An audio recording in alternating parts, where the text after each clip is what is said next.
일족 보면요, 텅 비어 있죠? 왜 텅 비어 놨을까요? 왜 텅 비어 놨을까? 그렇죠. 기본적으로 일단은요, 우리가 시를 배울 거잖아요. 시를 배울 거면 일단은 아셔야 될 게 있어요. 일단은 기본적으로 너네가 일단은 어느 정도 아는지 좀 물어봅시다. 얘들아, 문학이라는 거요. 문학이라는 거. 몇 개로 나눠지는지 혹시 아시는 분 있으세요? 너네가 지금까지 배운 것들 좀 얘기해봐. 뭐 배웠어요? 시, 그러고. 소설, 그러고. 수필, 또. 막 연극 대본 같은 것도 배우지 않았냐? 비극이요? 희극? 희곡이지, 그렇지. 근데 이제 보시면, 문학에 네 갈래라고 네 개가 있어요, 딱. 방금 저 친구가 얘기한 게 그건데, 좀 씁시다, 이제.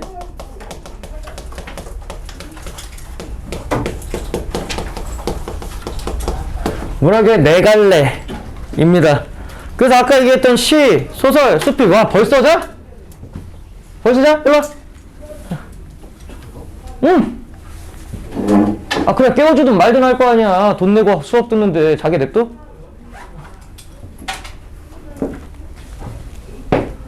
문학의 네 갈래인데, 시, 소설, 극, 수필이라고 얘기를 안 합니다, 고등학교에는. 이제 뭐라고 얘기할까요?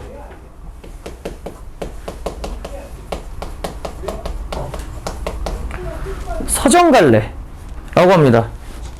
그 다음에 있는 게 서사갈래, 극갈래,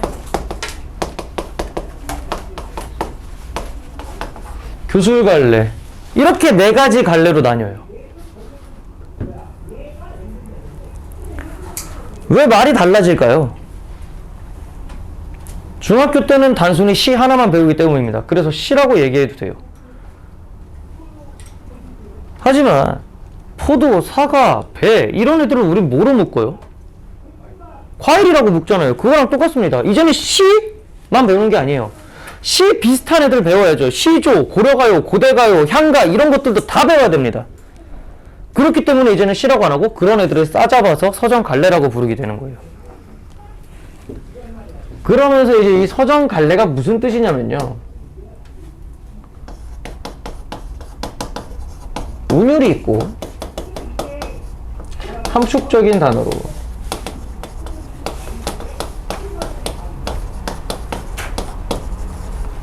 운율이 있고 함축적인 언어로 하자의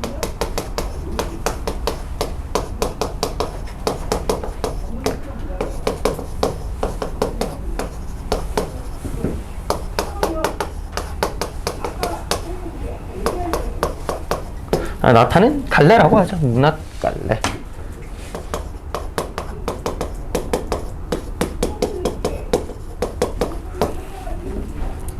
이게 이제 통틀어서 서정갈래라고 얘기를 하는 거야. 아마 고등학교 1학년 1학기까지는요 현대시만 배울 겁니다. 그리고 그 현대시가 쪼개지죠. 1960년대, 70년대, 80년대, 90년대를 이제 세분화시킬 거예요. 한국사 좀 하셨죠? 우리 1950년대는 어떤 일이 벌어졌었어요? 그렇지, 6.25 전쟁. 그럼 그때 나온 문학들은 다 어떤 얘기를 했을까? 그거 교과서에 못 실어요. 그렇죠? 북한이 우리 쳤죠? 그렇다고 북한 뒤져라라는 거 교과서에 실어? 지금 우리나라 어떤 걸로 가고 있어? 그래, 평화통일하자고 하는데 그걸 교과서에 실자고? 또 맞아. 북한 새끼들 또 버튼 누른다고. 그렇기 때문에 그런 거 교과서에 못 내고요. 그럼 평화, 통일하자 이런 내용이 나와요. 또는 먹고 살기 힘든 거. 전쟁이 났잖아요. 그러다가 1960년에서 70년 갈 때 어떤 일이 벌어져요? 이승만 대통령이 무엇을 합니까? 그렇죠. 그러면서 3.15 부정선거를 하면서 그 다음 달에 뭐가 터져요? 무슨 혁명? 그렇죠. 4.19 혁명 나오죠. 4.19 혁명이 나오게 된 이유가 뭡니까? 이승만 정권에? 그렇죠. 사회 부조리 같은 거를 많이 했단 말이에요. 이게 분명히 비난받아야 할 짓이고 하면 안 되는 걸 아는 거야 시인들이. 그래서 그걸 비판하는 시들이 나와요. 응? 그렇지. 그게 바로 껍데기는 가라. 그게 그 신동엽 시인인데 이제는 그거에 엮여서 김수영 시인의 풀, 폭포, 뭐 어느 날 고금을 나오면서 등등등등등 되게 많아. 그러니까 이제 껍데기는 가라는 기본으로 알아놔야 되는 거야. 그걸 기준으로 이제 쫙 가지가 퍼지는 거야. 그러면서 70년대, 80년대는 우리나라가 이제 또 뭐랍니까? 이승만 내려오고 또 누가 탱크를 몰고 청와대로 가네? 그렇죠. 그래서 근데 그때는 이제 초기에는요, 그런 민주화에 대한 열망도 생기면서 뭐도 나타나. 우리나라가 이제 뭘 해? 경제 개발을 하기 시작하죠. 그래서 산업화 도시화. 아마 노새 두 마리 소설 읽고 오신 분도 있을 텐데. 아빠 노승도. 예. 근데 그게 산업화 도시화에 나온 거죠. 하지만 산업화 도시화 때 모두가 잘 살았나? 아니죠. 그렇죠. 분명히 소외되는 사람도 있을 거란 말입니다. 공장 주인들이나 잘 살았지. 예. 그러면서 또 어때? 사회 불평등, 먹고 살기 힘든 거, 그런 것들이 또 막 나와요. 그런 것들을 배울 겁니다. 고등학교 1학년 1학기 때는. 그리고 고등학교 1학년 2학기 때는 이제 서정갈래에 나타나는 것들. 여기다 좀 쓸까요? 예시? 서정갈래 예시? 우리가 흔히 알고 있는 그 현대시야. 근데 이제 고전으로 들어가면 이제 골치가 아파집니다. 우리가 나라라고 얘기를 할 수 있는 그런 우리나라의 국가, 최초의 국가가 뭡니까? 고조선. 그렇죠. 고조선이죠. 야, 어떻게 보면 니들이 고2, 고3보다 낫다. 이거 모르는 새끼들도 있어요. 고조선. 때는 이게 없었을까요? 시가 없었을까요? 야, 니들도 그냥 하다 보면 흥얼흥얼 거리잖아. 고조선 때도 흥얼흥얼 거렸어. 그래서 고조선 다음에 어떤 나라야? 우리나라도 나라 세 개가 대표적으로 있었죠. 삼국. 그 삼국이 누구야? 고구려, 백제. 고구려, 백제, 신라. 뭐 부여도 있고 옥저도 있고 동해도 있고 막 다 삼한도 있고 하는데 일단 고구려, 백제, 신라가 있죠. 그래서 그때 나왔던 게 이제 고대가요라고 하는 것들이 있습니다. 벌써 한숨 나오죠? 이런 거 왜 배워요? 왜 배우겠냐? 대학 가려고 배우는 거예요. 솔직히 안 배워도 돼요. 왜? 졸업하면 안 써요. 근데 대학 안 갈 거야? 왜 는 거예요? 이런 거. 대학 가야지. 아니. 얘들아, 이유가 없어요. 왜 있겠어요? 왜 교육부에서 배우게 받아들여? 이것만 하면 쉽잖아요. 개나 소나 100점 맞을 거잖아요. 아, 계속 난이도는 올라갑니다. 왜? 요즘 애들이 점점 똑똑해져요. 근데 본인만 못 똑똑해지면 어떡해요? 그래서 계속 넣는 겁니다. 애들은 계속 똑똑해지고요. 애들은 계속 공부를 잘해요. 그럼 방법은 뭐다? 어려운 걸 계속 넣는 겁니다. 그 다음에 고대가요. 다음에는 이제 자, 그 삼국을 통일한 게 누구예요? 신라. 그렇죠. 향가. 그 다음에 고려. 그 다음에 조선 때 나온 시조, 가사. 이런 것들을 배울 겁니다. 이런 게 이제 다 싸잡아서 서정갈래예요. 오늘은 첫날이니까 그냥 이 정도만 이렇게 알려주는 거예요. 왜냐? 이제는 앞으로 이런 걸 다 볼 거예요. 근데 이게 1학년 때 다 보거든요? 고1 때? 예비고1 우리 3달 때는 요것만 배울 겁니다. 왜냐? 이거 하잖아요? 니들 다 잡니다. 읽지를 못해요. 바로 잡아버려요. 그 다음에 이제 서사갈래로 좀 가봅시다. 서정갈래는 이런 시 같은 거고. 그럼 서사갈래 뭐가 있을까? 서사가 뭘까요, 얘들아? 아, 이거 지워도 돼요? 이거 지워놓고 얘기하는 게 좀 그런데. 지워도 되죠? 서사갈래는 뭘까요? 서사갈래 대표가요, 소설입니다. 그럼 소설을 이렇게 좀 해볼까? 아우씨, 더 뒤져버리겠네. 안담니, 너네는 패딩도 입고 있냐? 서사갈래 뭐가 있을까? 소설은 어떻게 이루어져 있어요? 허구. 맞아요. 허구예요. 그럼 허구인데 왜 써요? 어차피 구라잖아. 교훈. 재미. 허구에서 재미와 교훈을 얻어요? 네. 뭔가 이상하지 않냐? 인생. 그걸 가르치는 알 거 아니야. 그렇지. 저 얘기 안 하지. 그러니까 어차피 그 소설은요, 일어나지 않은 일이에요. 일어나지 않은 일이지만 어디서 흔히 일어날 수 있는 일이죠? 그렇죠. 우리 주변에서 흔히 일어날 수 있는 일을 허구적으로 쓴 거죠. 하지만 그 안에서 뭘 알아낼 수 있는 거야. 우리 삶에 교훈을 얻을 수 있는 게 소설입니다. 그리고 서사갈래라고 하면요, 일단 뭐가 있어야 되면요, 시간의 흐름에 따라 이야기가 전개된다는 말이 들어가 있어야 됩니다.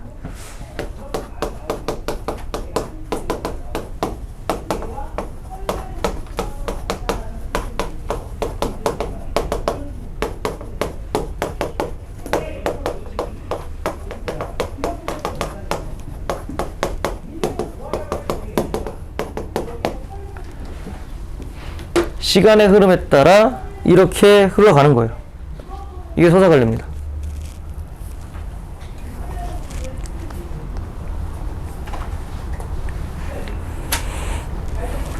너무 무서운 거.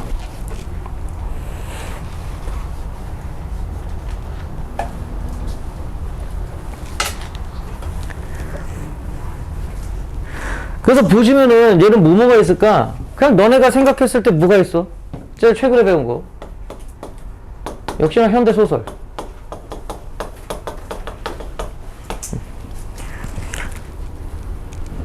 하지만 이제 또 삼국시대 때 나타냈던 설화. 근데 이 설화가 신화전설 민담으로 나뉜다는 거.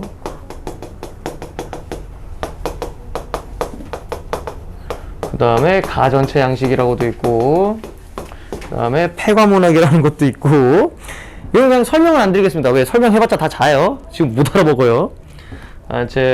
그 다음에 이제 고전소설이라는 거는 하나의 갈래입니다. 옛날 거를 다 고전소설이라고 하진 않아요. 그래서 뭐 등등등. 그래서 그 고전소설 안에도 뭐 판소리개 소설, 뭐 염정소설, 영웅소설, 역사소설 다 있는데, 그냥 일단은 퉁치겠습니다.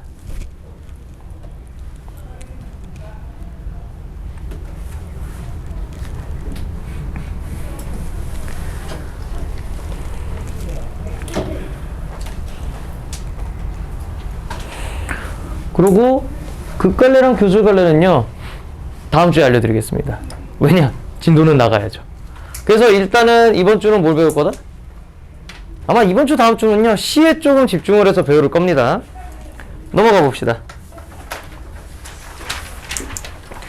자, 그러면은 이제 시라는 거를 우리는 알아야 되니까 어떻게 해야 되냐면요. 시는요, 얘들아, 읽었을 때 무엇을 찾아야 되는 게 일단 우선 뭐라고요? 시를 읽다 보면은 시에 누가 등장해요? 시에서 말아주는 사람이 누구예요? 화자죠. 그럼 그 화자가 뭘 얘기해요? 뭐야? 저 미친놈이야. 시리 말고요. 시에서 화자가 무엇을 얘기를 해요? 그냥 허공을 보고 얘기하진 않을 거 아니야. 어떤 시의 대상을 보고 얘기를 하죠. 시적 대상을 보는데 그 시적 대상을 어떻게 보느냐를 뭐라고 얘기할까요, 우리는? 시적 화자의 정서라고 얘기를 합니다. 그래서 거기를 한번 보시면, 자, 이 페이지에 시적 화자, 시적 상황, 시적 화자. 시적 화자란 시에서 말하는 사람으로 화자 또는 서정적 자라고 합니다. 여기까지는 다 아시죠? 시에서 말하는 사람은 화자야. 시적 화자는 시 속에서 시에 뭐를 형성할까? 그렇죠. 분위기죠. 시적 분위기를 형성합니다. 분위기와 어조가 뭐냐면요, 말투라고 생각하시면 돼요. 쉽게 말해서 시에서 쓰는 말투. 그래서 뭐뭐 해라 라는 단정적 어조를 할 수도 있고, 뭐뭐 했군요, 뭐뭐 했지요 라고 하면서 부드러운 어조를 쓸 수도 있습니다. 그런 것들이 다 시의 분위기를 형성하는 요소예요. 그 다음에 그러면서 자신의 시옷, 히읗과 지읒, 시옷을 보여줘요. 뭘까? 상황. 그렇죠. 상황과 정서. 그렇지. 자신의 상황, 그 다음에 정서까지.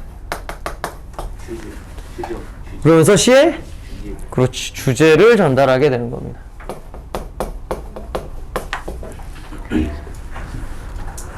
그래서 이것까지는 우리 다 배웠던 것들이잖아요, 기본적으로.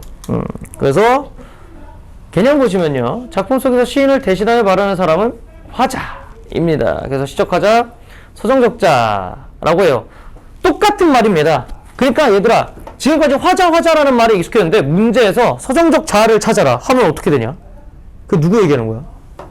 네, 그게 화자 얘기하는 거예요. 이제는 이런 단어들 가지고 다 알아야 돼요.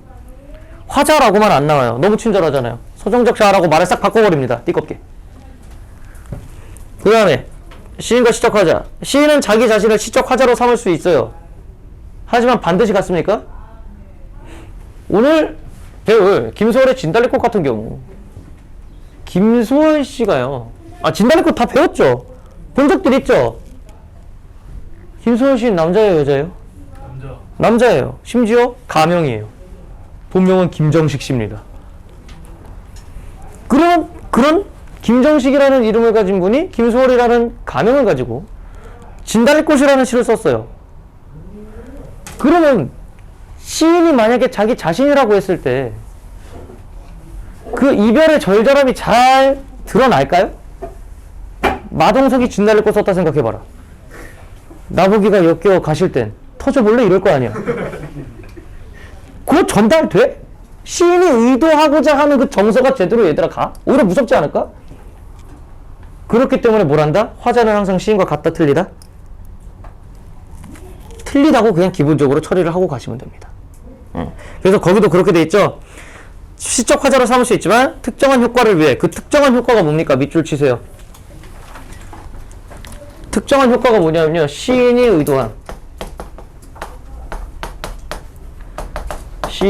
의도한 정서를 아이고 씨 효과적으로 나타내기 위함입니다.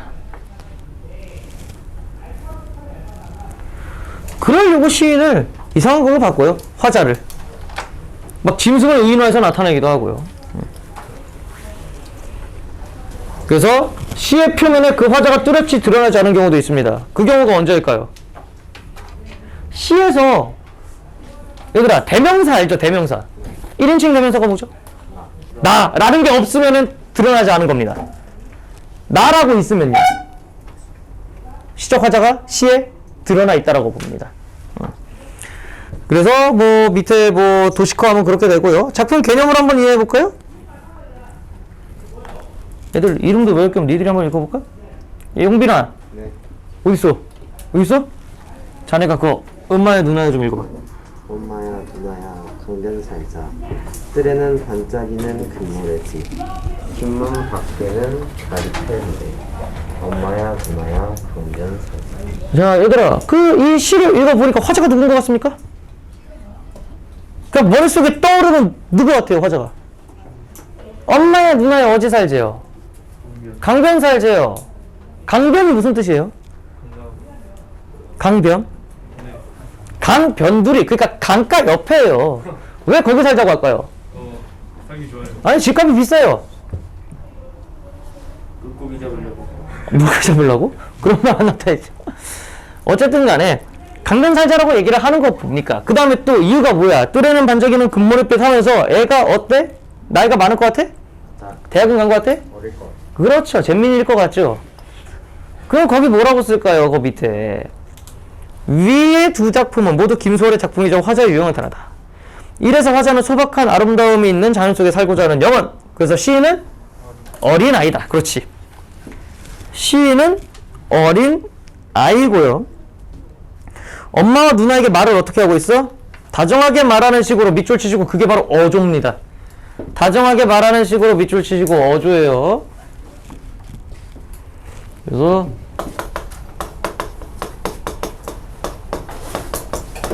화자 어린아이 어조 다정한 이렇게까지 찾을 수 있어야 된다라는 겁니다. 이게 고등학교 1학년 때 필요한 거? 아니 이미 하고 있었어야 되는 거.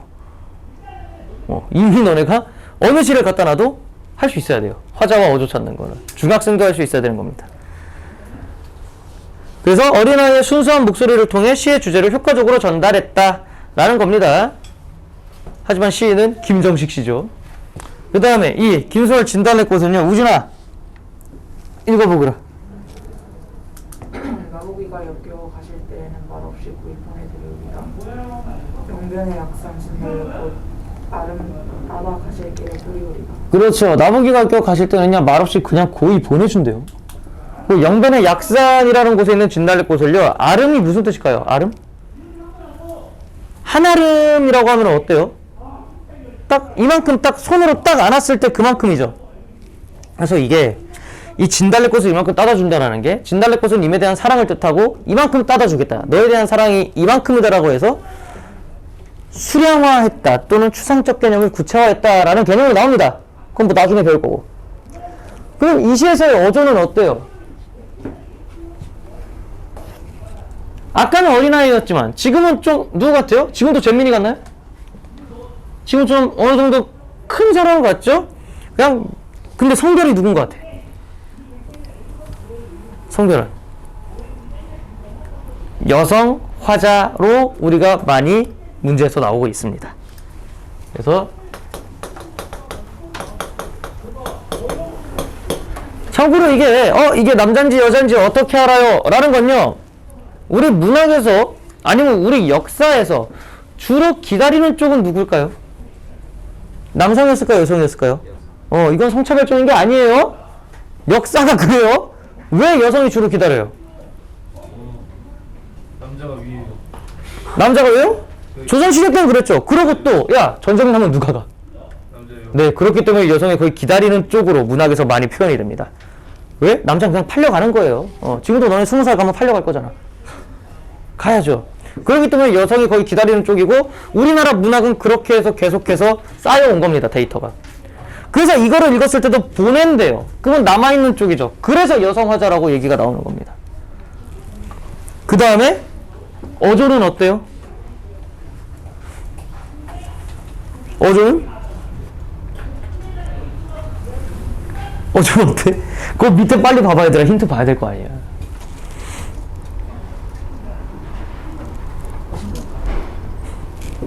이게 아마 이 얘기는 바뀔 거예요. 여성적 어조라고 하거든요. 근데 이 얘기는 아마 요즘 그거에 맞춰서 바뀔 겁니다.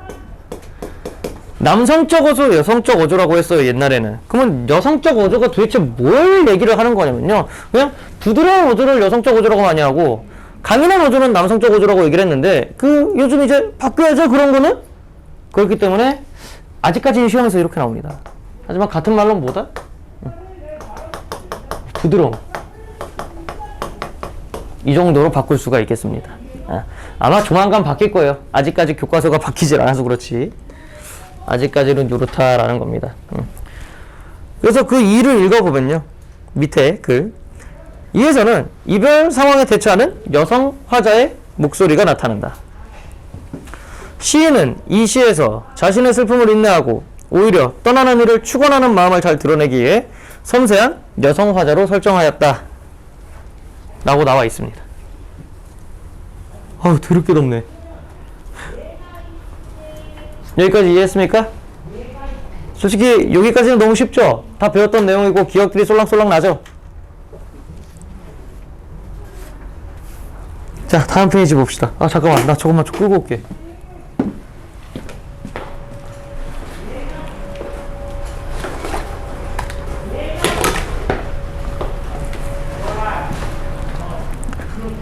미쳐버리네. 너무 덥네. 니들도 더우니까 퍽퍽 처지고 나는 땀이 나고. 이게 여기랑 저 뒤에 달려있거든요. 너네도 아마 죽어날걸? 개더워. 계속 봅시다. 넘겨보세요. 이번에는 이제 뭘 찾냐? 시적 화자의 정서와 태도를 찾아봅시다.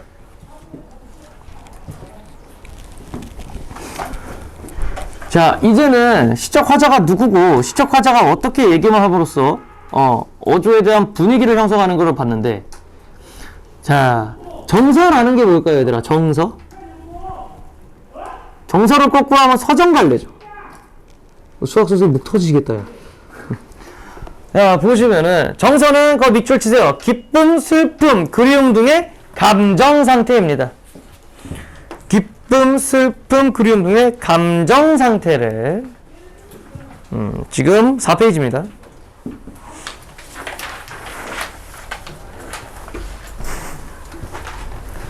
야야야야, 3페이지 건너 찍었구나. 3페이지 가라. 3페이지. 시적 상황. 시적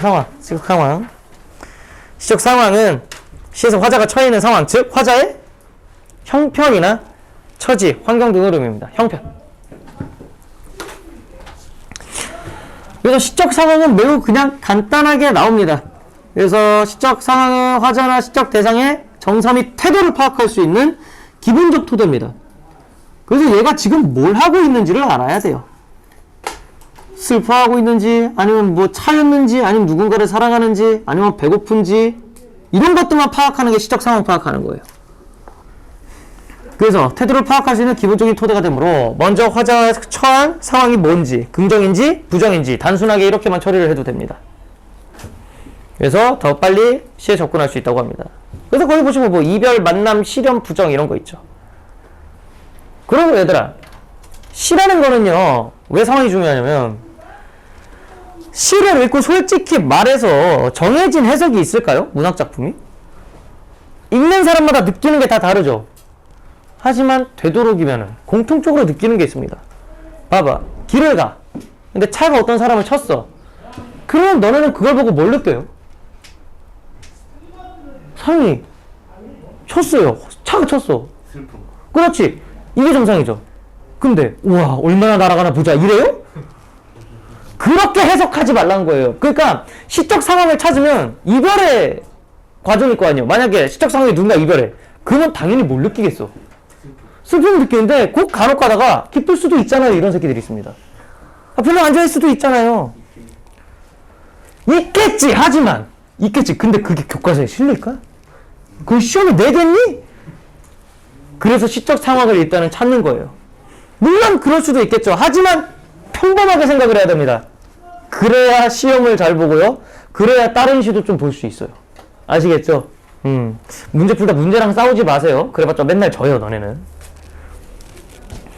그래서 작품 개념으로 이야기 해봅시다. 지어가. 지우개 어디 있어? 읽어봐라, 거기.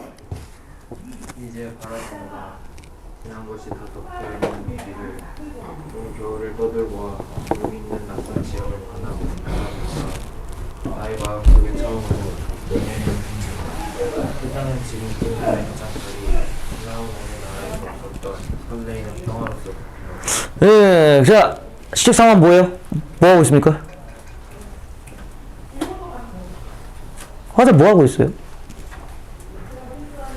첫 줄에 나와 있잖아. 뭘 본대요? 이제 바라보고 있다. 뭘? 눈길을. 그 시적 상황은 눈길을 바라보고 있어요.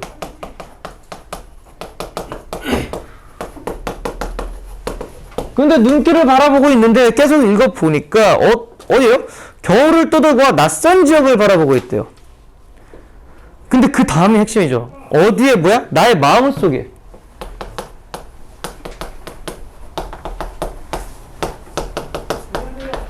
뭐가? 눈이 내 마음속에 내리고 있죠. 그럼 얘들아, 가만히 네 마음속에 이렇게 눈이 내린대요. 그러면 일단 이거 긍정이에요, 부정이에요? 어떻게 볼 수 있을까요? 긍정. 긍정으로 볼래요, 부정으로 볼래요? 긍정. 긍정으로 볼래요? 그 근거는 뭐죠? 눈이니까. 눈이니까 저러면 틀리는 겁니다, 이제. 저게 위험한 거야. 그냥 모든 시에서 눈이면 다 긍정일까요? 눈 이쁘잖아요. 그렇죠. 눈은 이쁘겠죠. 하지만 여기 이쁘다는 소리가 없잖아. 이 시에서는 이렇게 계속해서 이제 연습을 하자는 거지. 근거가 뭐냐면요. 맨 마지막에 뭐로 덮은 거야? 그래, 야, 그러면 눈이 지금 얘는 뭐라고 얘기하는 거야? 얘가 생각하는 눈이 지금 마음속에 내리는데 이 눈이 설레이는 평화래. 이 설레이는 평화, 긍정, 부정? 긍정. 그러니까 이 눈이 긍정이라고 보는 거야. 예쁘잖아요. 나와 안 나와? 안 나와. 그거 좋대 뭐. 이런 거 바로 잡는 게 지금 우리가 해야 될 일입니다. 3개월 동안 니들이 가진 생각들을 다 고쳐버려야 돼요. 다 뇌를 열어. 다 뇌를 여세요. 이렇게 시에서 찾아야 됩니다. 근거는 막 어디서 그냥 이쁘잖아요. 딴 시에서 그러는데요. 그런 거 안 돼요. 이제는 시 안에서 찾아야 돼요. 그래서 보자. 자, 이 시에서 시적 대상은 눈 내리는 풍경이고요. 그렇죠. 그 다음에 시적 상황은 화자가 방황의 삶을 살다가 눈 내리는 풍경 바라보면서 처음으로 마음의 평화를 느끼는 상황이다. 그렇죠.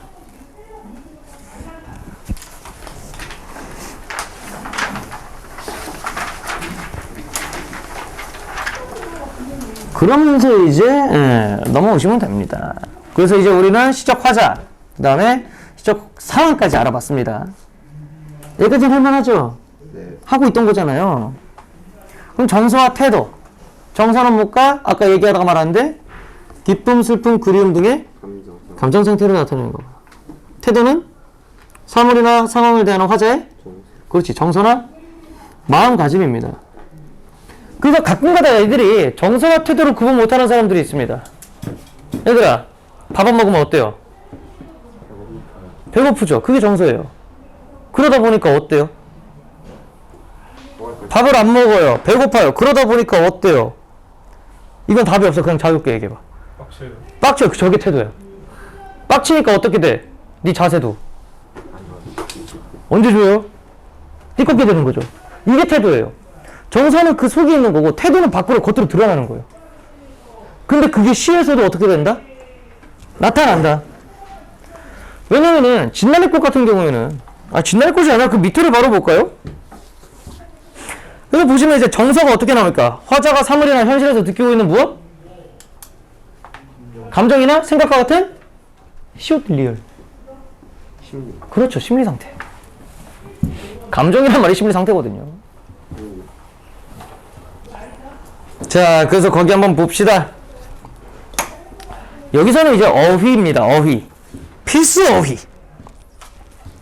자, 정서의 주된 유형. 슬퍼하고 서러워하는 마음이랍니다. 뭘까요? 비애입니다. 근데 여러분, 비애랑 비슷한 말이 또 있습니다. 애상도 옆에 써주세요.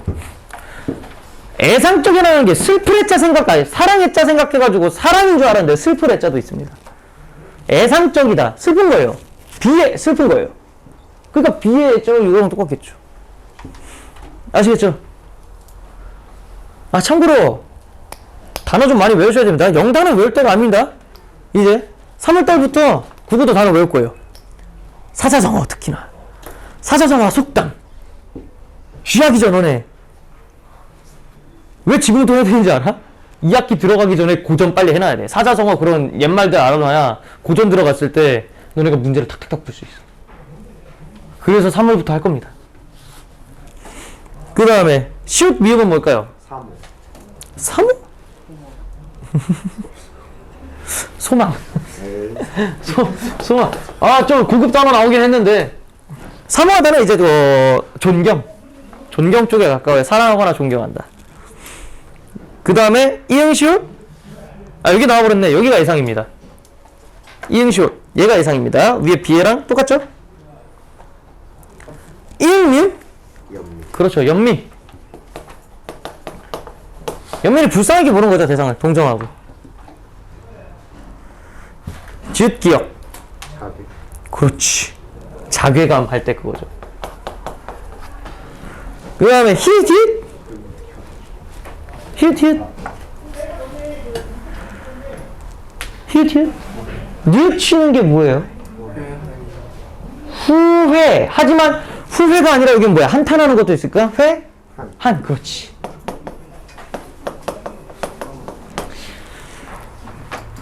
그래서 얘들아, 근데 여기만 있는 게 아닙니다. 우리 오른쪽에 보면 정서의 주된 영향이라고 있죠.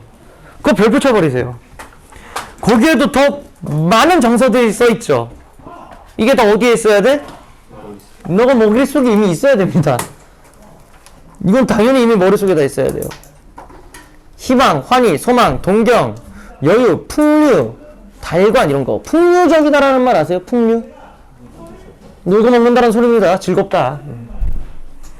그 다음에 어둠의 정서는 뭐가 있어요? 고통, 죽음, 절망, 한, 애상, 허무, 고독, 우수, 방황, 체념, 분노, 개탄. 개탄이 뭐예요? 야, 쩐다보다 좋은 게 뭐야? 개쩐다죠. 한탄보다 더 쩌는 게 뭐야? 개탄이야. 우수는 뭐야? 무슨? 우수. 우수? 우수에 가득 찬 눈방울 이런 거 몰라요? 뭔가를 골똘히 생각하는 거 있죠. 막 떠올리면서. 가만히 있는 거. 가만히 무언가를 떠올리는 게 우수입니다. 우수의 차다. 그러니까 지 혼자 새벽에 우수에 젖어가지고 똥글 싸는 애들 있죠. 페북이나 막 인스타에. 그게 우수에 젖은 거야. 감정이 뭔가 조금 막 몽글몽글해지는 거 있죠. 막 무언가 골똘히 생각하게 되고 깊게 생각하는 걸 우수라고 얘기합니다. 그 다음에 또 모르는 거 있습니까? 강한 소리 나는데? 모르는 거 있어요? 없으면 요 작품으로 이야기까지 하고 쪼까 쉽시다. 봐봐. 황진이가 얘기했어요. 이건 좀 어려울 텐데 어저 내일이야 그릴 줄을 모르더냐? 이게 어저는 그냥 아아고요. 내 일이야. 내 일을 그리워할 줄 모르느냐 이렇게입니다. 있으라 했으면 갔겠냐마는 제 굳이 보내고 그리워하는 정은 나도 몰라 하노라. 뭔 소리일까? 황진이가 누구예요? 시 조설. 시인이에요. 예, 시인인데 기생입니다. 기생이 누구예요? 쉽게 말해서 술집 여자입니다. 노비예요, 신부는. 하지만 노비인데도 불구하고 뭐가 개쩔어? 시를 존내 잘 지어요. 그래서 양반들도 황진이를 존경했습니다. 신분이 노비인데도 불구하고. 그래서 그 황진이가 근데 또 모두에 이뻐. 거의 연예인이에요. 연예인급이었단 말이에요. 모든 양반들도 함부로 못했어요. 근데 그 유일하게 황진이가 좋아했던 사람이 서경덕이라는 사람이 있습니다. 그 사람하고 헤어지고 쓴 거예요. 그래서 보시면은 내가 굳이 보내고 그리는 정은 나도 몰라 한대요. 그러니까 뭐냐면 헤어질 때 가! 헤어져! 이러고 헤어진 거야. 그래놓고 뭐 하는 거야? 후회하는 겁니다. 정서는 못 가요. 그렇죠. 그래서 가의 초장에는 자신이 한 행동에 대한 지읒 내가 보내놓고 내가 내일을 몰랐대. 내가 내일을 그리워할 줄은 몰랐대. 그렇지. 자책이죠. 스스로 책망한다. 스스로 책임을 묻는 게 자책이에요. 그 다음에 중장, 가운데는 떠난 님을 잡지 못하는 회한, 여기 한탄까지는 아니니까 여기는 그렇죠. 후회가 낫겠죠. 후회. 네, 종장에는 님을 그리워하는 인정의 정서? 여정? 님을 그리워하는 뭐가 나을까요? 이응시. 뭐라고요? 여자요? 여자요? 여자의 정서가 그리워하고 있다? 말은 되네요. 뭐가 맞을까? 님을 그리워하는 연정의 정서입니다. 그러니까 이것도 어려운 단어인데요. 연정이 무슨 뜻이에요? 임을 그리워한다라는 뜻입니다. 연정. 임을 그리워하는, 사랑하는 임을 그리워하는 이런 뜻입니다. 연정.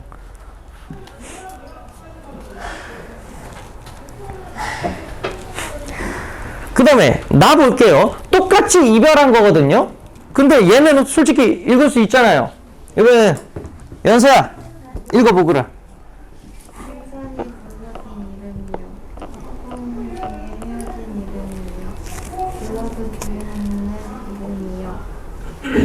내가 그걸 이름이요. 심중에 남아있는 많은 말은 끝내 마주하지 못하였구나. 사랑하던 그 사람이요. 근데 얘들아 어조가 어때? 뭐 끝에마다 다 뭐가 박았어? 느낌이 오지게 박았죠? 그럼 어떻게 말하고 있는 거예요? 어조가 좀 어때? 소리를 치는 것 같죠? 그렇죠. 근데 지금 왜 소리를 지르는 것 같습니까? 자, 초혼이라는 제목의 뜻을 일단 알아야 돼요. 초혼이 뭐냐면요, 혼자가 영혼할 때 그 혼입니다. 혼을 부르는 노래예요. 영웅 부르려고. 근데 그 영혼을 왜 부를까요? 아까 어떤 상황이라 했어? 이별했다니까요. 그럼 어떻게 이별했어? 네, 한쪽이 죽은 겁니다. 그러니까 그 상실의 감정과 슬픔의 감정이 더 어떻게 나타난 거야? 소리 지르기. 그렇지. 그러니까 그 소리를 왜 지르냐고. 어떤 감정이 들어서. 슬퍼서. 그렇죠. 그 슬픔이 크기가 엄청 큰 거죠. 그거를 두 글자로 탄자가 들어가요. 여기가. 이게 한탄이에요. 이 정도는 돼야 됩니다. 개탄도 되겠죠. 자, 그래서 읽어볼게요. 나에서의 화자는 사랑하는 사람과 사별이 죽을 사자 쓴 거예요. 죽어서 이별. 사별한 상황에서 오는 이응, 시읒, 기억. 그렇죠. 애상감입니다. 애상감. 어디 갔어?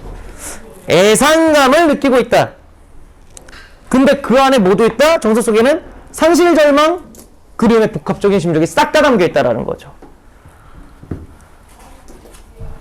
할만하죠? 같이 하니까 할만하죠? 이제 계속해서 연습을 통해서 이제 어떻게 해야 됩니까? 너네도 스스로 할 줄 알아야 됩니다. 그래서 이제 오늘 배운 걸 가지고 뭐라는 거야? 영상을 주면 그 영상 보고 문제 풀어오시면 돼요. 아시겠죠? 그렇게 해서 계속해서 하나하나씩 해가면 됩니다. 10분 쉬었다가 태도 좀 합시다. 화자가 시적 대상이나, 그렇죠, 대상이나 상황에 대응하는 방식을 얘기를 합니다. 시적 대상이나 상황에 대응하는 방식을 의미해요. 그렇기 때문에 아까 우리가 화자의 정서 알았죠? 상황을 알았으면 그 정서를 대충 파악을 할 수가 있고, 그 파악한 정서에 그러면 얘가 어떤 행동을 하겠구나 라는 건요, 근데 읽어봐야 합니다. 정서는 우리가 대충 파악이 가능하지만, 하지만 그 정서에 대해서 이별을 했는데 내가 저 사랑하는 사람을 따라갈지 아니면 놔줄지, 이거는 사람마다 또 다른 거잖아요. 그렇기 때문에 그거는 찾아봐야 돼요. 봅시다. 시적 화자의 태도는 시적 상황에 대해 화자가 어떤 반응을 보이는지, 시적 대상에 대해 화자가 어떤 응집? 입장, 그렇죠. 입장을 취하는지에 따라 다르게 나타납니다. 그래서 또 거기 보시면은 또르르 있죠. 여러 가지가 있죠. 태도 맨 처음에 볼까요? 기억지을? 그렇죠. 긍정적. 그래서 그 긍정은 반대로 생각하면 뭘까? 그렇죠. 부정적이죠. 옆에 그래서 그렇게 써놓으시고. 그 다음에 디귿 기억? 좀 어려운 단어인데. 달관적이라는 단어입니다. 달관. 얘들아, 달관이라는 뜻이 뭐예요, 거기? 사소한 것에 얽매이지 않고 세속을 벗어난 태도. 그러면 세속은 뭐야? 반대. 그렇죠. 그 세속적이 뭐냐고. 몰라요. 속세, 세속. 이런 문명사회를 세속이라고 얘기해요. 그럼 이 세속사회, 속세와 반대되는 말은 뭘까요? 문명사회와 반대된 거. 자연입니다. 자연 속에 사는 거. 너네 지금 인터넷 쓰죠? 스마트폰 쓰죠? 이런 옷 입죠? 이게 세속적인 거예요, 다. 그러면 이런 세속을 벗어나면 우리는 뭐 어떻게 살아야 돼요? 스님들처럼 사는 거예요. 산속에 들어가서 풀뿌리 캐먹고 고기 일절 안 먹고. 그런 게 자연적인 삶입니다. 속세를 벗어난 삶. 그 다음 밑에 보시면 니은 칠은 뭘까요? 네, 낙천.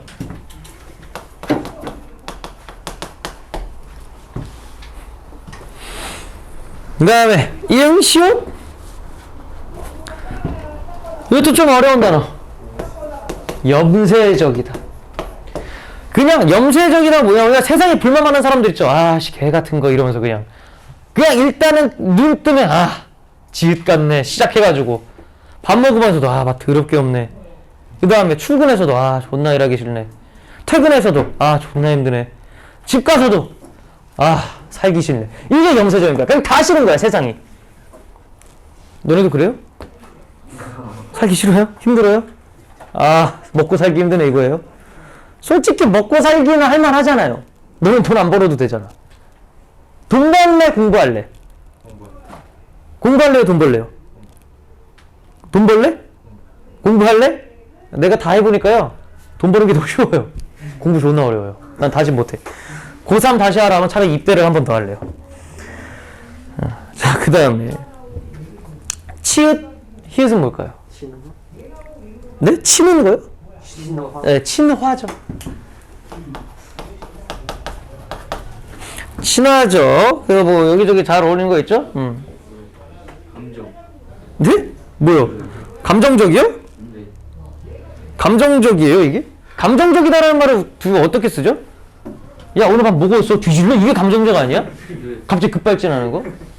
그 설명이 얘가 아닌데? 그런데 차분하게 바라보는 겁니다. 우리 관찰하다라는 뜻이 뭐예요? 야, 그거 영어책 찢어버리기 전에 그거 좀 넣어줘?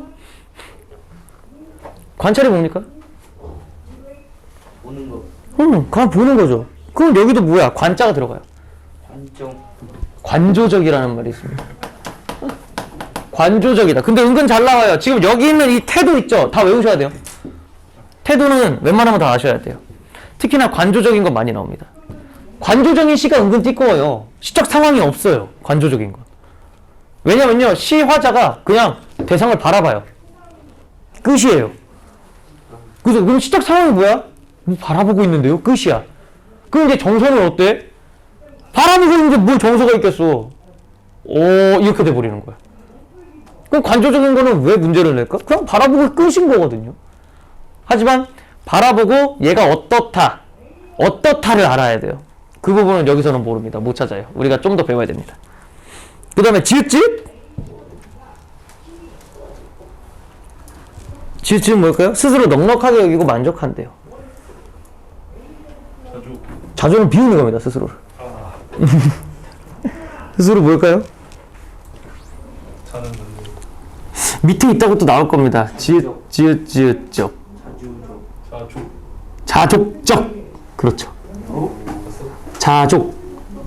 자급자족이라는 말 아세요? 자급자족?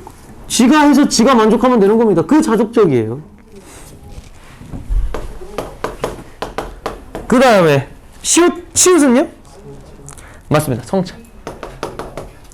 자, 그럼 여기서 문제. 성찰하고 되는 반성은 어떻게 다를까요? 저는 성찰과 반성은 구분을 해줘야 됩니다. 신화 문학에서는. 성찰은? 참고로 그래서 거기 있죠. 지나간 일을 되돌아보며 반성하라고 살피는 태도. 거기서 반성하고 지우세요. 지나간 일을 되돌아보며 살피는 태도가 끝입니다. 단순히 성찰하면 그냥 가만히 이러고 내가 어떻게 살아왔지? 이게 끝이에요. 그럼 내가 전에 뭐 했지? 어떻게 살아왔지? 그냥 그거야. 내가 오늘 밥을 뭐 먹었지? 성찰하는 거야. 근데 반성은 못 가. 그 성찰에서 잘못을 뉘우치는 것까지 하는 게 반성입니다. 그래서 성찰에다가 플러스 뉘우침이 들어가면 반성입니다. 그래서 우리는 항상 성찰은 해도 돼요. 하지만 반성할 짓은 안 하면 됩니다. 성찰은 항상 하면 좋아요. 내가 도대체 뭐 했길래, 내가 뭔 잘못을 했길래. 하지만 뭔 잘못을 했길래 가는 순간 반성이에요. 아니다. 뭔 잘못을 했길래까지 가도 돼. 근데 그 잘못을 뉘우치면 반성인 거고 뉘우치지 않으면 그냥 성찰해서 끝난 겁니다. 뻔뻔하게 살라는 건가요? 아, 뭐 미친 소리야. 얘는 맨날 해도 되지만 요거를 만들 짓을 하지 말라고. 힘들어? 힘들어? 슬슬 이제 귀가 먹는 것 같은데 계속 해봅시다. 자, 그래서 이제 밑에 보시면 박인환의 목마 숙녀라는 시가 있는데요. 이건 좀 어려운 시예요. 어려운 시인데 아씨 이거 어디 갔어? 출석부. 내 애들 예비고에 올라오면 이름표 좀 달게 했으면 좋겠어. 이름을 몰라. 더 심각한 건 뭔지 아세요? 눈만 보고 이제 알아맞혀야 돼요. 빨리 이거 끝나야 되네. 마스크 벗어야 되는데. 지금 고3, 고2 애들도 있죠. 지금 고2 애들도 애들 마스크 벗으면 큰일 났어. 2년 내내 눈만 봤는데 이제 마스크 벗으면 모를걸? 오히려. 연습까지 했죠? 정환아. 네. 해봐. 한 잔의 술을 마시고 우리는 버지니와 울프의 생애와 목마를 타고 떠난 숙녀의 옥절락을 이야기한다. 목마는 주인을 버리고 거저방을 소리만 울리며 가을 속으로 떠났다. 술병에서 별이 떨어진다. 상심한 별은 내 가슴에 가볍게 부서진다. 뭔 개소리죠? 자, 상황 찾아봐. 어떤 상황이야? 술 마시기. 술 마시고 얘기하기. 또 얘기하고. 근데 그 얘기가 어때 다? 이상해요 약간. 뭐 가을 속으로 떠나고 뭐 그냥 상심하고 상심한 별은 내 가슴에 부서진대요. 그냥 얘가 그냥 뭐 어떤 술 먹으면서 어떤 얘기를 해. 근데 여기서 느껴지는 정서는 어때? 상심해요. 그렇죠. 그 상심이 무슨 뜻이에요? 마음이 상했다는 소리예요. 그리고 누군가 떠나요. 정서는? 쓸쓸하죠. 쓸쓸함이죠. 근데 거기에 대한 태도는 어때요? 태도는 나옵니까? 정확하게 나오진 않지만 유추를 해보세요. 어떤 태도일까요? 쓸쓸해. 배경을 알려드리면 한국전쟁 이후에 쓴 겁니다. 어떤 태도가 나타날까요? 뭔가 공허한 거, 허무함 이렇게 나오겠죠. 그래서 거기 한번 읽어볼게. 한국전쟁 직후 모든 것을 상실한 절망적이고 허무한 사회적 분위기에서 느낀 화자의 감성을 담고 있다. 화자는 꿈과 희망 등 모든 가치가 소멸된 상황에 대해 절망적입니다. 절망적 태도를 보이고 있다고 합니다. 왜 지호야? 네. 나 읽으라고 하면 나 때릴 거냐? 읽을 수 있냐? 모르겠어요. 읽어볼래? 아니요. 족같이 해도 돼요. 한번 해봐. 이거 어떻게 읽어요? 해봐. 연잎이 저 빛고 뭐야? 앞서. 자, 연잎회가 뭐냐면요. 연잎. 연꽃잎 있죠? 물에 있는 거. 네, 그 연잎으로 밥을 싸요. 그 다음에, 읽어요. 네. 반찬들은 정면 반찬은 장만하지 말래요. 그러니까 밥만 있으면 돼요. 반찬은 하래 말래. 말을 해. 왜? 식단 하나요? 다이어트 중이에요? 이게 조선 때인데요. 얘들아, 조선 때 선비들은 어떻게 사는 거를 좋아해요? 조용. 조용하고. 품이. 어? 품위, 그렇지. 품위 지키고. 그 다음에 돈 좋아해? 아니. 개 좋아해요. 안 좋아해요? 안 좋아합니다. 예. 그러니까 네? 원래 선비들, 그러니까 이제 십선비 있죠, 십선비. 선비들은요, 돈을 원래 좋아하지 않아요. 청렴해야 돼요. 그래서 맨날 하얀색 두루마기 이렇게 입는 거야. 근데 막 비단 좋아하고 돈 좋아하고 하는 애들은 뭐야? 그게 탐관오리야. 걔네가 탐관오리야. 원래 선비의 덕목은 그겁니다. 그렇기 때문에 지금 어때? 연잎에 밥만 있으면 돼요. 반찬 있어도 돼요? 그러니까 욕심 부리지 않는 거예요. 이런 거를 우린 뭐라고 해? 욕심 부리지 않는 거. 시옷 비읍. 네. 이렇게 쓰니까 이상하죠? 뭘까요? 소박한. 소박한. 맨날 씨발거리니까 이거를 이상하게 보지. 그래서 반찬은 장만하지 말래요. 다 들어라. 청양잎은 써있노라. 청양잎은 이제 그거 삿갓. 청양잎은 써있노라. 녹사에 가져오랴. 녹사에는 우비입니다. 우비. 비올 때 입는 거. 무심한 백구. 백구가 뭘까? 강아지 하면 뒤짐. 기러기입니다. 기러기. 흰색 기러기. 욕심 없는 기러기는 나를 쫓는가? 아니면 지가 날 쫓는가? 기록이라고요? 예. 이게 이제 2학기 때 배울 시조입니다. 2학기 때. 이제 2학기 때는 이런 걸 배우는 거예요. 1학년 2학기 때. 단 6개월 뒤에 이거 배우는 거예요. 그러니까 그 전까지 어때야 돼요? 현대시는 개빡세게 해놔야 돼요. 6개월 뒤면 이런 거를 너네가 읽고 해석해야 됩니다.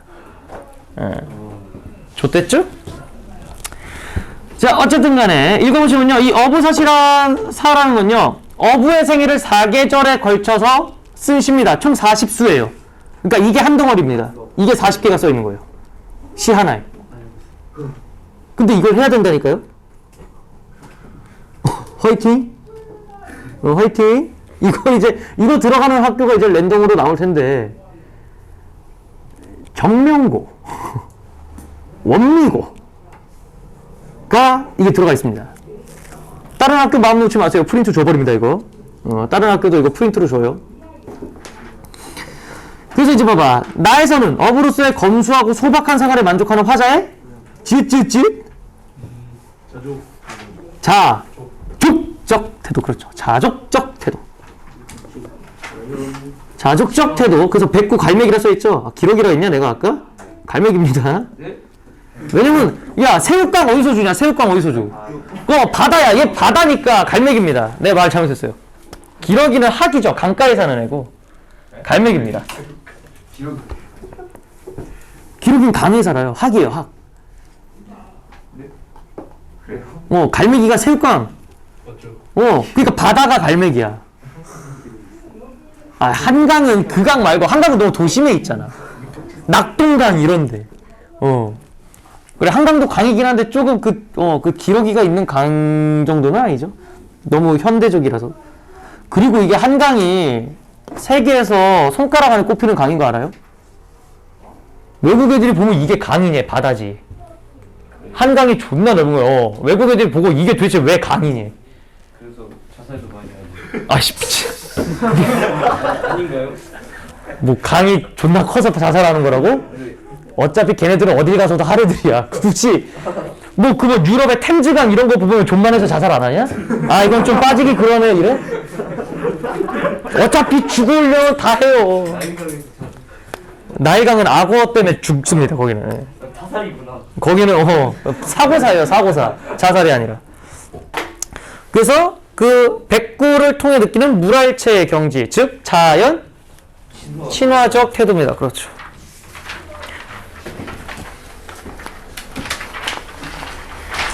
아니 근데 이거 1주차 이렇게 쭉쭉 나가나? 아씨 기억이 안 나네.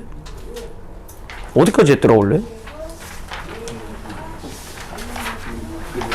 내 기억에는 이거 중간에 자르는 걸로 아는데. 에이, 일단은 하자. 태도했고 그 다음에 어조입니다. 어조. 어조가 제일 많이 어려워요. 왜냐면은 분명히 찾는다고 다 찾거든요. 그렇죠. 왜냐면은 봐봐. 얘들아 우리가 말하면서 대화상에서는 어조를 찾을 수 있어요 없어요? 말하면서? 있죠. 선생님이 뭐 말을 빠르게 하거나 뭐 그렇게 하는 거 아니면은 뭐 갑자기 소리를 주거나 작게 얘기하거나 뭐 갑자기 뭐 기분 좋은 날엔 부드럽게 얘기했는데 뭐 갑자기 뭐 오다가 새똥 맞으면 갑자기 와가지고 애 개가 막 이러면서 막 짱욕하고 그런 건 어조 파악이 되는데 그래서 어조 파악 어떻게 해? 그래서 그런 게 느껴져? 억양이 있어? 어떻게 찾을 거야? 개념도 골 때려요. 봐봐. 어조는 시적 대상이나 독자에 대해 화자의 목소리가 갖는 특징. 뭐 어떻게 들을 건데? 화자가 목소리를 내? 아 내긴 하겠지. 근데 들리지가 않잖아. 어떻게 찾냐 이거죠. 그래서 어조는 시 전체에 무엇을 조성해요? 분위기를 조성해요. 근데 어떻게 들리지가 않는데? 화자의 무엇을 대변해요? 정서를 대변하기도 하는데. 주로 서술어에 사용된? 종결. 네! 밑줄치세 그래서 종결어미를 통해 드러납니다. 종결어미.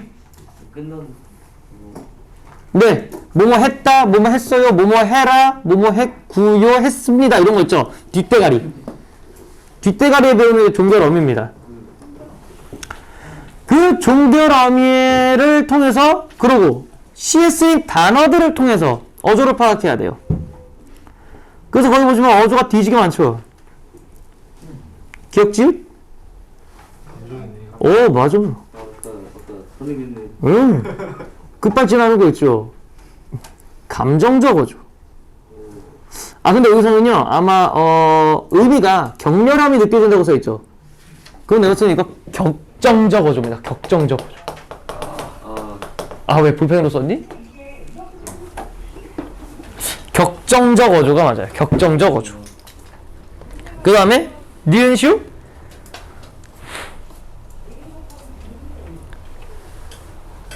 쌀쌀한 태도로 대상을 업신여기며 비웃는데요.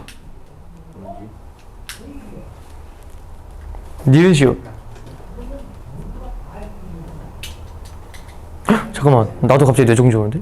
니은슈? 쌀쌀한 태도로 대상을 업신여기며 비웃는다. 아니야. 무슨 소인데 이거? 비웃는 거니까. 내소? 뭔가 냉소 맞아요. 냉소적입니다. 야 좋됐다. 1년 한 살 한 살 먹어갈수록 이제 뇌가 멈춘다. 그 다음에 시옷? 생각하는 거. 생각 깊은 생각에 상상적 그 상상적 사상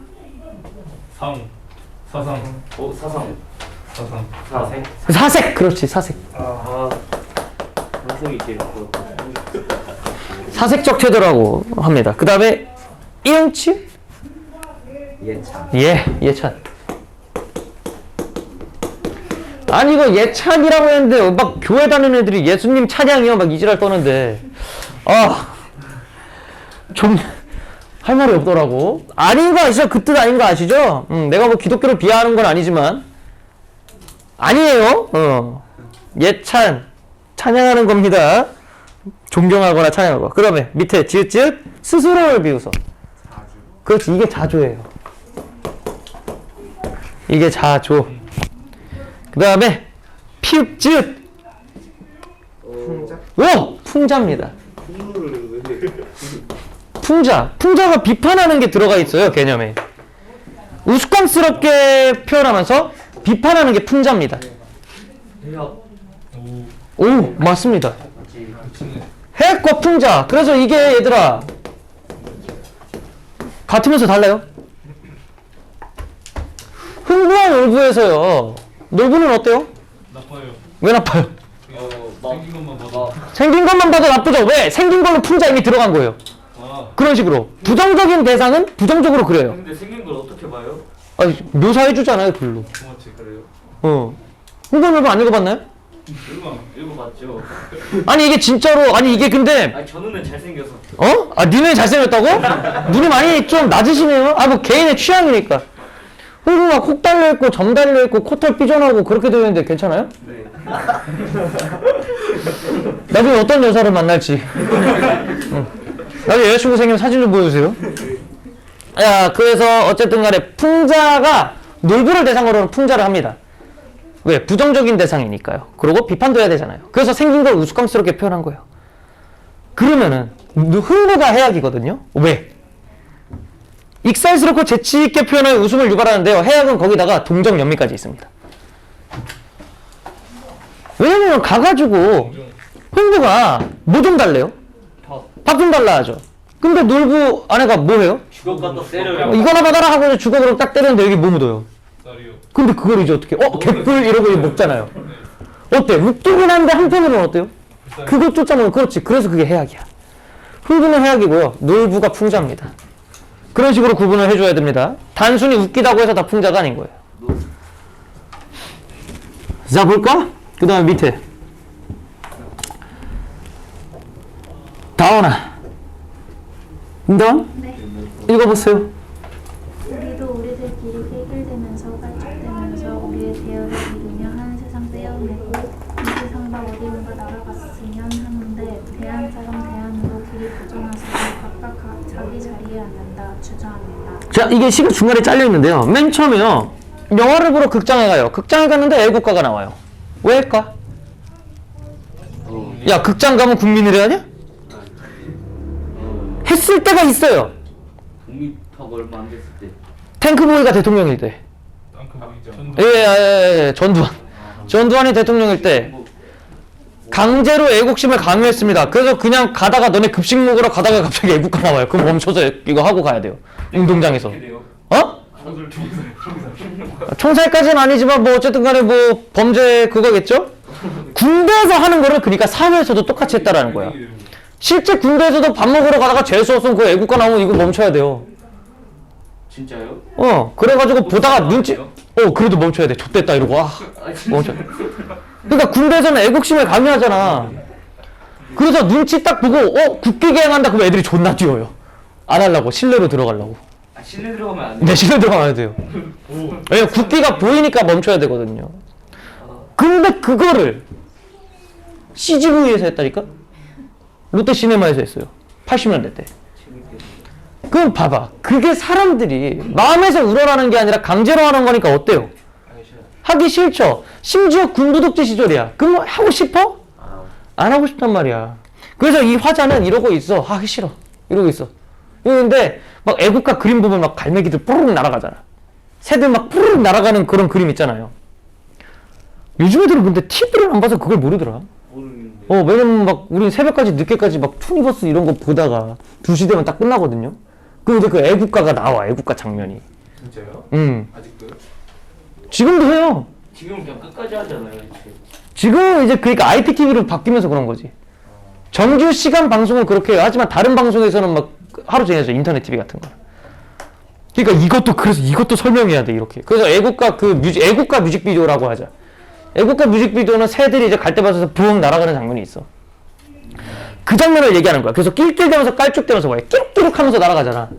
그러니까 얘네가 끼룩끼룩 하면서 날아가는 게 니들은 그러고 있지? 니들은 이렇게 자유 없지? 이렇게 놀리는 거를 들리는 거야. 화자한테. 그래서 우리도 날아갔으면 하고 하는데 뭐래? 주저앉을 수밖에 없어요. 왜? 그 독재 정권에 어떻게 되는 거야? 저항을 해 못해. 못하는 거야. 그러면 스스로를 어떻게 하는 거야? 낄낄대면서 깔쭉대면서 스스로 비우는 거라 볼 수 있죠. 그렇죠. 그래서 거기가 뭐가 들어가면 돼? 자유를 억압하는 시대 현실에 대한 냉소적 어조가 담겨있다. 그리고 무기력한 자신의 모습에 대한 자조적 어조가 들어가 있다. 그렇죠. 이런 식으로 찾아야 돼요. 어조가 제일 어려워요.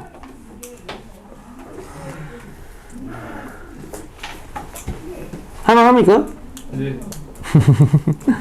할만해요. 할만하다 했습니다. 숙제 해오는 거 좀 봐야지 그럼. 저 1주차가요 5초까지입니다. 나이스. 그러면 시간이 좀 남았네요. 많이. 와. 숙제를 내가 카톡 단톡 다 들어가 있죠. 거기로 보내드릴 거예요. 그래서 어디 몇 페이지 뭐하고 뭐 영상은 이거 보고 해오면 됩니다 라고 할 겁니다. 근데 그 중에 숙제가 어디가 있냐면 이건 한번 같이 해볼까? 영상 보내주세요. 네, 카톡으로 보내드릴 겁니다. 여러분 266쪽을 보시면요 비문학 하나 나와 있죠. 266쪽. 문제가 있는. 문제. 네? 나랑 페이지가 좀 다른가? 265쪽 봐봐 그럼. 아 그러네, 나랑 페이지가 1 정도 차이가 나네요. 1페이지 차이 나는데 이거를 읽고 뒤에를 풀어야 되는데 어떻게 풀어야 되는지 일단 한번 좀 한 문제만 같이 풀어볼까? 어차피 니네가 집에서 따로 푸나 여기서 같이 푸나 같이 푸는 게 낫죠? 일단은요 막 뭐 이거를 일단은 밑줄 치는 거에 좀 연습을 많이 하셔야 됩니다. 비문학 읽을 때 제일 나쁜 습관이요 눈으로만 읽고 푸는 거예요. 왜냐? 눈으로만 읽고 풀잖아요? 결국 뒤에 가서 다시 읽어요. 아 이거 뭐였지? 하고 다시 찾습니다. 그럼 다시 찾을 때 이게 어디 부분이 있는지 어떻게 알아? 밑줄을 치고 아니면 옆에 이렇게 좀 써놔야 돼요. 조그맣게라도. 아시겠죠? 줄을 쳐요. 읽으면서 그래 밑줄 쳐야죠. 다요. 아, 다 밑줄 치면 중요한 부분에 밑줄을 쳐야죠. 이걸 다 밑줄 칠 거면 못하러 밑줄을 칩니까? 왜 그냥 색칠을 해 임마. 야 읽어볼게요. 우리가 일상생활, 특히 학문적 활동에서 추구하고 있는 진리란 어떤 것인가? 도대체 어떤 조건을 갖춘 지식을 진리라고 할 수 있을까? 야, 왜 질문 때리냐? 흥미. 맞아요. 질문 때리는 거는 다 흥미 유발입니다. 근데 지금 그게 중요한 게 아닙니다. 비문학에서는 그걸 안 물어봐요. 여기에 대해서는 대응설, 정합설, 실용설의 세 가지 학설이 있대요. 자, 지금 개념 뭐뭐 나왔습니까? 대응설, 정합설, 실용설이 있대죠. 너네 이거 다 알아볼라? 몰라요. 그럼 이제 앞으로 뭐에 대해 설명하겠다고 선포했어? 이거 세 개. 그렇죠. 그럼 이 세 개를 나타낼 겁니다. 자, 봅시다. 그래서 대응설에는 그래서 대응설 동그라미 치세요.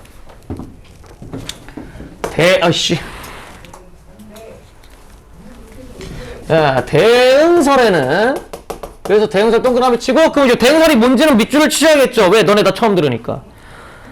어떤 명제나 사실이 생각이나 대상에 들어맞을 때 그것을 진리라고 주장한다. 그거를 쫙 밑줄 치세요. 그게 이제 대응설의 생각이죠. 명제가 뭔지 아시죠? 수학도 하시잖아. 참 거. 명제가 무조건 참여? 아니죠. 참이나 거짓으로 판별이 가능한 것. 네. 참거짓으로 판별 가능한 게 명제입니다. 그게 생각이나 사실의 대상에 들어맞을 때 그것을 진리라고 주장한다고 합니다. 우리는 특별한 장애가 없는 한 대상을 있는 그대로 정확하게 파악한다고 믿는데요. 그럼 믿는다는 말은 반드시 그렇다는 거야, 아닌 거야? 아닐 수도 있다는 소리입니다. 가령 앞에 있는 책상이 모나고 노란 색깔이라고 할 때 우리의 시각으로 파악된 관념은 앞에 있는 대상이 지니고 있는 성질을 그대로 반영한 것이라고 생각한대요. 그러니까 대응사를 다르게 얘기하면 뭡니까? 마지막에 밑줄 쓰세요. 앞에 있는 대상이 지니고 있는 성질을 있는 그대로 반영한 것이라 생각. 그걸 밑줄 쓰세요. 그럼 만약에 이 책상이 실제로는 파란색인데 너는 빨간색으로 보여요. 그러면 너는 뭐라고 생각하는 거야? 생명. 응? 아니 대응설에 의하면 자. 난 빨간색인데? 그러면 이거는 무조건 빨간색이네. 이게 진리고 내 말이 맞아. 이게 대응설이야. 하지만 사실은 무슨 색인 거야? 파란색인 거야. 억지네. 그렇죠. 이게 대응설입니다. 물체를 바라보는 세 가지 설 중에 하나예요. 그 다음에 그러나 나오죠. 그러니까 앞에 있는 대응설에 대해서 뭐 했어요? 대응설에 개념 얘기했죠. 네. 근데 봐봐. 그러나라고 나와요. 그러나, 하지만 이런 거 나오면 다 뭐 해야 돼요? 무조건 세모 치세요. 왠지 암? 반대되는 거 나오겠죠. 앞에서는 얘기해줬죠. 그러나 읽어볼게요. 우리의 감각은 눈, 거울과 같이 대상을 있는 그대로 묘사하는 것일까? 좀만 생각해봐라. 우리의 감각이 언제나 거울과 같지 않다는 것을 알 수 있다. 감각의 기관의 생리상태, 조명, 대상 위치 등 모든 것이 정상적이라 할지라도 감각기관의 능력이나 한계가 있다. 그래서 인간의 감각은 외부 사물을 그대로 묘사하지 못한다. 밑줄 치세요. 모든 것이 정상적이라 할지라도 감각기관에는 능력의 한계가 있다. 그래서 인간의 감각은 외부 사물을 그대로 묘사하지는 못한다. 묘사가 그대로 따라한다는 소리죠. 방금 밑줄 친 게 뭘까요? 대응설의 한계입니다. 그러니까 대응설이란 건 이건데 문제가 있어 없어? 있죠. 이런 식으로 중요한 것만 밑줄 딱 치고 넘어가면 됩니다. 읽어보시고.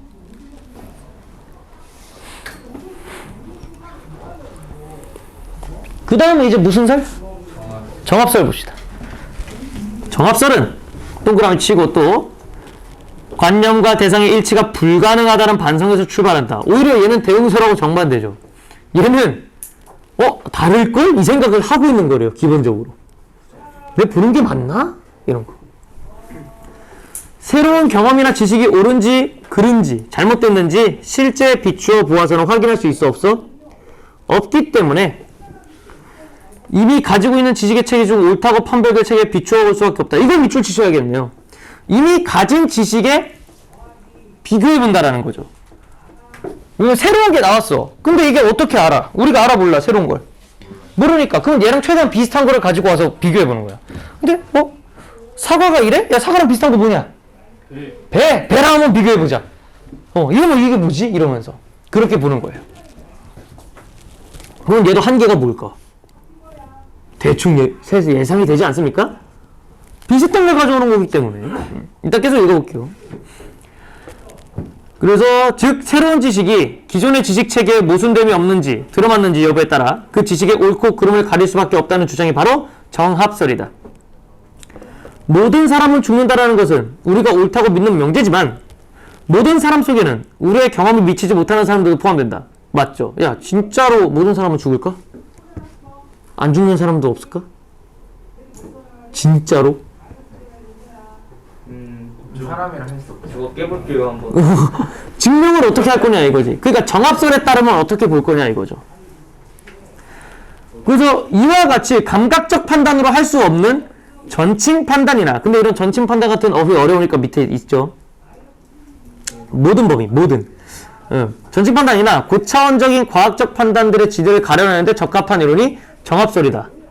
왜? 아까도 그랬죠. 모든 사람에 진짜로 안 죽는 사람 있으면 어떡할 건데 그랬더니 그럼 사람이라 할 수 없죠 하는 순간 과학적 판단이 들어가는 거지. 왜? 사람이면은 이러면서 이제 또 막 좀 얘기해 줄 거 아니야. 그런 걸 정합설에 해준다는 소리죠. 근데 얘도 뭐야? 하지만 김치만 써있죠. 세모 치세요. 세모 치고 그건 얘도 뭐야? 정합설은 그건 무조건 다 좋아? 정합설도 한계가 있을 거 아니야. 하지만 정합설에도 역시 한계가 있다. 어떤 명제가 기존의 지식체계와 정합할 때, 그러니까 꼭 들어맞을 때 참이라고 하는데, 그렇다면 기존의 지식체계의 진리성은 어떻게 확증할 수 있을까? 그러면 봐봐. 기존의 지식을 가져왔어. 그래서 야 모든 과일은 나무에서 열린대. 이게 기존의 지식이었어. 근데 킹 수박이랑 파인애플은 어떡할 건데? 그러고 가져왔어. 모든 과일은 나무에서 열려. 근데 그것도 다 맞아? 이렇게 얘기해 보니까 기존 지식도 맞는 거 맞아? 라는 거에 대해서 대답할 수 있어 없어? 없어. 왜? 정합설은 뭐가 기본 베이스니까 의심이 베이스야. 무조건 맞다가 아니잖아. 왜? 애초에 했잖아. 관념과 대상의 일치가 불가능하다라는 거에서 나온 거라며. 그래서 또 이전의 지식체가 정합해야 되는데 이 과정은 무한히 거슬러 올라가 마침내는 더 이상 소급할 수 없는 단계까지 이르지. 결국 기존의 지식체가 비교할 수 없게 된다. 이게 뭔지 알아? 닭이 먼저야, 계란이 먼저야. 계속해서 올라가. 계속 올라가. 닭이 먼저겠지. 그걸 낳은 계란, 그게 계란이 태어났겠지? 근데 그 계란을 낳은 닭이 있겠지? 그 닭도 계란에서 낳겠지? 계속 올라가. 나중에 어디 가는 거야? 닭이 먼저지. 몰라. AC8 안에 이렇게 되는 거야. 열을 넣잖아. 정합설은 그게 불가능하다는 거예요. 계속해서 따라가면요, 결국에는 뭐야? 답이 안 나와. 라는 겁니다. 계란을 누가 품어? 그럼 그 계란 누가 낳았어? 저. 네가 낳았다고? 너 알나? 너 그럼 조루야. 닭대가리야? 그렇게 돼버린다. 기러기죠 기러기. 기록이야? 강의고요 강의. 자, 그 다음에 이번에는 뭐로 갑니까? 그래서 이제 그러면 대응설, 정합설까지 봤어요. 실용설 한번 볼까요? 자, 실용주의자들은 대응설이나 정합설과는 아주 다른 관점에서 진리를 고찰한다. 그들은 지식을 그 자체로 다루지 않고 생활의 수단으로 본대요. 그러죠. 지식이 밑줄 치세요. 실제 생활에 있어서 만족스러운 결과를 낳거나 실제로 유용할 때가 참. 그럼 실생활에서 쓸모없으면 거짓이겠네요. 너네가 실생활에서 쓸모없는 게 뭐죠? 이거 지금 배우는 거. 지금 배우는 거요? 그럼 너는 이게 거짓이겠네요. 비문학이. 아 저는 실용주의자가 아니죠. 아, 하지만 자네는 실용주의자가 아니다. 네. 자, 그 다음에 관념 생각과 그 자체는 참도 아니고 거짓도 아니며 행동을 통해 생활에 적용되어 유용하면 비로소 진리가 되고 유용하지 못하면 거짓이 된다. 진짜 실생활에 초점 맞춘 거죠.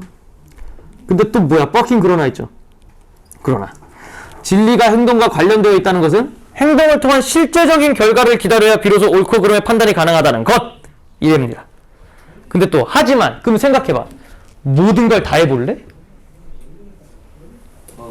야! 안 해보면 죽음을 체험해봐야 돼요. 그럼 죽음이란 무엇이냐? 모르겠는데? 한번 해볼까? 실용주의자들은 그런 거야. 야, 실생활에서 죽음이 쓸모가 있을까? 야, 한번 뒤져볼래? 엄마? 뒤졌네? 안전족 하지 마. 안전족 하지 마. 일어나. 고개 들어. 고개 들어. 응. 그 다음에 만족스럽다든가 실제로 유용하다든가는 개념은 주관적 상대적이어서 옳고 그름을 가리는 논리적 기준으로는 가능이 안 된다라는 거죠.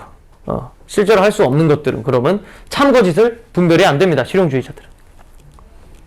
바로 이 점에서 실용성을 지니는 한계가 분명히 드러난다. 결국 실용성의 한계는 어딥니까? 밑줄 치면 언제나 모든 것을 다 실행해 볼 수는 없다가 밑줄 치면 되겠죠. 그게 한계점이죠.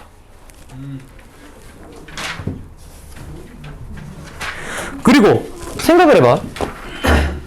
야, 가습기 쓸모 있어? 있죠. 난 쓸모 없다 생각하면 돼. 그러는 순간 실용설은 어떻게 돼? 사람마다 다르잖아. 이게 쓸모 있는지 쓸모 없는지는. 맞죠. 그게 문제라는 거야 또. 그래서 그것도 밑줄 쳐요. 만족스럽다든가 실제로 유용하다든가 하는 개념은 주관적이고 상대적이어서 옳고 그름을 가리지 못한다. 아까 봐봐. 놀부 잘생겼대잖아. 잘생기고 예쁜 것도 사람마다 다 달라. 이상한 취향. 쓸모있냐 쓸모없냐도 다 달라. 세 가지 학설이 다 불안가요? 아니요. 세 가지 학설 설명만 한 겁니다. 누가 좋고 누가 나쁜지 얘기 안 한 거예요. 이런 방법들이 있다만 알려준 겁니다. 자, 문제 풀어보세요. 다 했습니까? 왔다 갔다 많이 하게 되죠? 근데 밑줄을 안 치고 푼다고? 그러면 아마 내가 봤을 때 못 풉니다. 계속 왔다 갔다 해야 되고, 지금 이거는 쉬운 지문이에요. 나중에 너네 과학 지문 나오면 정신 나갑니다. 270쪽 봐봐. 270쪽 같은 거는 그건 밑줄 안 치고 풀래? 정신 나가요.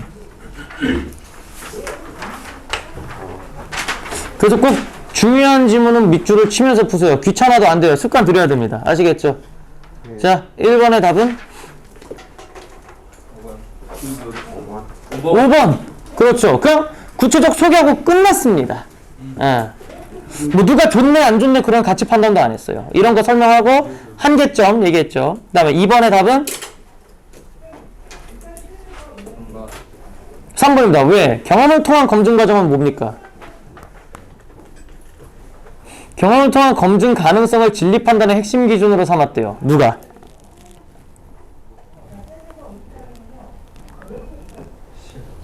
정합설이 맞아요, 이거? 정합설은 개념이 뭐예요? 내가 틀렸다. 정합설이 뭐야? 그러니까 이미 가지고 있는 새끼가 틀릴 수도 있다라는 거잖아요. 경험이 아니라. 그렇기 때문에 답은 3번입니다. 못 맞췄다. 저 찍어서 맞춘 느낌인데 저거? 푼 게 아니라? 아니죠. 3번의 답은요? 3번. 지금 부기사람은 어떻습니까? A라는 신념에 따라 행동하고 A와 상관들은 B라는 신념에 따라 했대요. A와 B 둘 다. 믿는 게 달라 같아? 달라요. 달라. 근데 둘 다 성공하는 경우 한 사람에게는 A가 진리고 B에게는 다른 한 사람들은 B가 진리이고 A는 진리가 아닌 결과가 나오게 된대요. 결국 뭐야? 지가 믿는 게 맞는 거죠. 이 사람들에게는. 자기가 믿는 대로 했는데 둘 다 성공했으니까. 한 사람은 A가 진리고 한 사람은 B가 진리인 거야. 그럼 이걸 봐봐. 1번 실용성이 지닌 한계 맞습니까? 아니요. 아니요? 맞죠? 왜? 맞죠? 경험한 거 그대로잖아. 실용적인 거.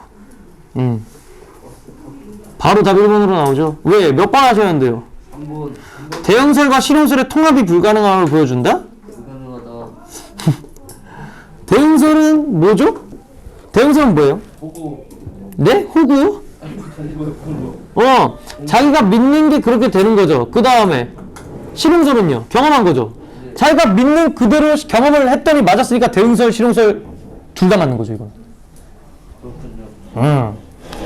이건 이런 거는요. 일단은 보시면은 3번에 문제는 뭐야? 실용성의 한계는요. 둘 다 맞을 때 어떻게 되냐는 거죠. A가 진리냐 B가 진리냐를 얘기를 했을 때 뭐라고 얘기할 수 있어요? 겪은 사람이 다? 겪은 게? 다르기 때문에 어떻다? 답이 나와 안 나와? 그렇기 때문에 답이 1번이 나오는 거예요. 한계 다른 거죠. 이게 실용성의 한계다. 그 다음에 4번에 이거는 한국인 찾는 문제입니다. 자, 누가 검은 머리 외국인입니까? 답은? 5번입니다. 5번. 야, 이거 틀리면은 진지하게 내 국적을 찾으러 떠나세요. 한국인 할 수도 있어요. 자, 수고했고 숙제는 카톡으로 보내드릴 테니까 카톡 좀 확인하세요. 예, 수고했습니다.